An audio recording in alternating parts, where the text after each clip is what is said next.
Jammu Kashmir రైసీలో tourist బస్సుపై ఉగ్రదాడి ఘటనపై దర్యాప్తు ముమ్మరమైంది. ఘటనా స్థలానికి నేషనల్ ఇన్వెస్టిగేషన్ ఏజెన్సీ ఎన్ఐఏ బృందం చేరుకుంది. ఉగ్రవాదులు మాటువేసి దాడి చేసిన ప్రదేశాన్ని ఎన్ఐఏ బృందం పరిశీలించింది.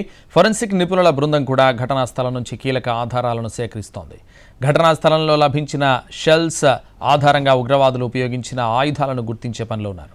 బస్సుపై దాడి చేసిన ఉగ్రవాదుల కోసం ముమ్మరంగా గాలిస్తున్నాయి భద్రతా బలగాలు.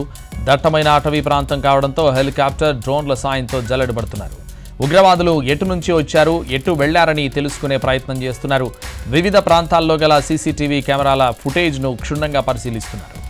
ఏడాది క్రితం పాకిస్తాన్ నుంచి భారత్లోకి చొరబడ్డ ఉగ్రవాది చోటు ఈ ఘాతుకంలో పాల్గొన్నట్టు భావిస్తున్నారు. జమ్మూ కాశ్మీర్లోని కతువా, సాంబా ప్రాంతాల్లో చోటు ఉగ్ర కార్యకలాపాలకు పాల్పడుతున్నాడు. గతంలో కూడా అతను ఈ తరహా దాడులు చేసినట్టు తెలుస్తోంది. తమపై ఉగ్రవాదులు అత్యంత కిరాతకంగా దాడి చేశారంటున్నారు బాధితులు. వైష్ణోదేవి దర్శనం తర్వాత శివఖోరీకి వెళ్లారు భక్తులు. అక్కడి నుంచి తిరిగి వస్తుండగా బస్సుకు ఎదురుగా వచ్చి కాల్పులకు తెగబడ్డాడు ఉగ్రవాది. దీంతో బస్సుపై డ్రైవర్ అదుపు కోల్పోవడంతో లోయలో పడిపోయింది. అయినా ఉగ్రవాదులు బస్సుపై కాల్పులు కొనసాగించారు. ప్రాణాలు దక్కించుకోవడానికి బస్సులోని వాళ్లంతా కాసేపు మౌనంగా ఉండిపోయారు. దీంతో అందరూ చనిపోయారని భావించి అక్కడి నుంచి పరారయ్యారు ఆ కిరాతకులు. కొద్దిసేపటి తర్వాత స్థానికులు ఘటనా స్థలానికి చేరుకుని సహాయక చర్యలు చేపట్టారు. ఉగ్రదాడిలో తొమ్మిది మంది చనిపోయినట్టు అధికారులు నిర్ధారించారు. 33 మంది జమ్మూ మెడికల్ కాలేజ్ ఆసుపత్రిలో చికిత్స పొందుతున్నారు. జమ్మూ కాశ్మీర్ రైసీలో టూరిస్ట్ బస్సుపై ఉగ్రదాడి ఘటనపై దర్యాప్తు ముమ్మరమైంది. ఘటనా స్థలానికి నేషనల్ ఇన్వెస్టిగేషన్ ఏజెన్సీ ఎన్ఐఏ బృందం చేరుకుంది. ఉగ్రవాదులు మాటు వేసి దాడి చేసిన ప్రదేశాన్ని ఎన్ఐఏ బృందం పరిశీలించింది. ఫోరెన్సిక్ నిపుణుల బృందం కూడా ఘటనా స్థలం నుంచి కీలక ఆధారాలను సేకరిస్తోంది. ఘటనా స్థలంలో లభించిన షెల్స్ ఆధారంగా ఉగ్రవాదులు ఉపయోగించిన ఆయుధాలను గుర్తించే పనిలో ఉన్నారు. బస్సుపై దాడి చేసిన ఉగ్రవాదుల కోసం ముమ్మరంగా గాలిస్తున్నాయి భద్రతా బలగాలు.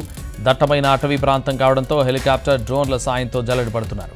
ఉగ్రవాదులు ఎటు నుంచి వచ్చారు, ఎటు వెళ్లారని తెలుసుకునే ప్రయత్నం చేస్తున్నారు. వివిధ ప్రాంతాల్లో గల సీసీటీవీ కెమెరాల ఫుటేజ్ను క్షుణ్ణంగా పరిశీలిస్తున్నారు. ఏడాది క్రితం పాకిస్తాన్ నుంచి భారత్లోకి చొరబడ్డ ఉగ్రవాది చోటు ఈ ఘాతుకంలో పాల్గొన్నట్టు భావిస్తున్నారు. జమ్మూ కాశ్మీర్లోని కతువా, సాంబా ప్రాంతాల్లో చోటు ఉగ్ర కార్యకలాపాలకు పాల్పడుతున్నాడు. గతంలో కూడా అతను ఈ తరహా దాడులు చేసినట్టు తెలుస్తోంది.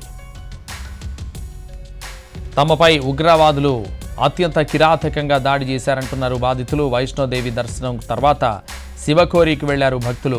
అక్కడి నుంచి తిరిగి వస్తుండగా బస్సుకు ఎదురుగా వచ్చి కాల్పులకు తెగబడ్డాడు ఉగ్రవాది. దీంతో బస్సుపై డ్రైవర్ అదుపు కోల్పోవడంతో లోయలో పడిపోయింది. అయినా ఉగ్రవాదులు బస్సుపై కాల్పులు కొనసాగించారు.